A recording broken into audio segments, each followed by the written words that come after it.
આ આશ્રમ સનાતન ધર્મની જ્યોત ચાલુ રહે એ માટે સંન્યાસીઓને દંડી સ્વામીઓ માટે રહેવાની વ્યવસ્થા, ત્યાં એમના દરરોજ પ્રવચન થાય એ હેતુથી મોરબી મહારાજા સાહેબ શ્રી લખધીરજી બહાદુરે 1929માં આ આશ્રમની શરૂઆત કરેલી. એમને સળંગ ચાલુ રહ્યું. મહાન વિદ્વાન સંતો અહીંયા પધારતા અને મોરબીની પ્રજાને ધર્મલાભ મળતો એ આજ સુધી ચાલુ જ છે.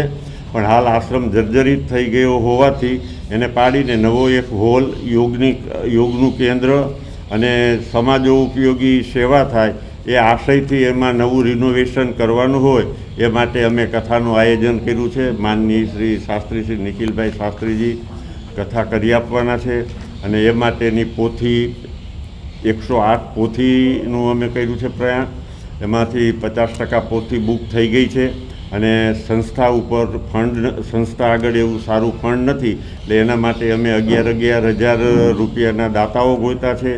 એમાં પણ અમને ખૂબ લાભ મળી ગયો છે. 27 દાતાઓ મળી ગયેલ છે અમને.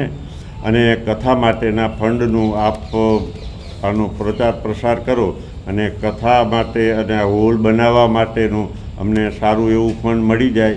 કથા માટે હોલ પણ અમને ફ્રી ઓફ પંચમુખી હનુમાનમાં અમને વાપરવા માટે આપ્યો છે કથાના આયોજન માટે અને તેમના તરફથી ચા પાણીની પણ વ્યવસ્થા છે. તો આપ પ્રચાર પ્રસાર કરી અને આ સંસ્થાને સારું કાર્ય થાય, શુભ કાર્ય હેતુ બધી રીતે આપ મદદરૂપ બનો અને પ્રચાર પ્રસાર કરી અને સંસ્થાને ફંડ સારું એવું મળે એવી અમારી અપેક્ષા છે. એ અહીંયા નદીનો કિનારો છે, શિવજીનું મંદિર છે, પ્લસ નાના સાહેબ પેશવાની પણ સમાધિ અહીંયા જ છે અને આધ્યાત્મિક રીતે આનું ઘણું મહત્ત્વ છે. અહીંયા પૂજાપાઠ, સત્સંગ અને એ સતત ચાલુ રહે છે અને મોરબી મહારાજા સાહેબે આ સંસ્થા બનાવીને આપી છે ટ્રસ્ટને. હા, એ અહીંયા બાજુમાં ચાલતી હતી પણ એ કાળક્રમે બંધ થઈ ગઈ છે. તો અહીંયા અમારે સંસ્કૃત પાઠશાળા પણ અમે શક્ય હોય એટલું અમે યોગદાન એમાં પણ આપશું અને ગીતા પ્રવચન, ગીતા પાઠ અને યોગ અને ધ્યાન માટેનું અહીંયા કાયમીનું કેન્દ્ર અમે બનાવવા ઈચ્છીએ છીએ અને સંતો નિવાસ કરે અને પ્રેરણા આપતા રહે, પ્રજાને ધર્મ લાભ મળે. સંતો માટે નિવાસ સ્થાન, ભજન ને ભોજન બે કરી શકે એવી વ્યવસ્થા છે અહીંયા અને એમાં અમે સારું એવું કરવા માંગીએ છીએ.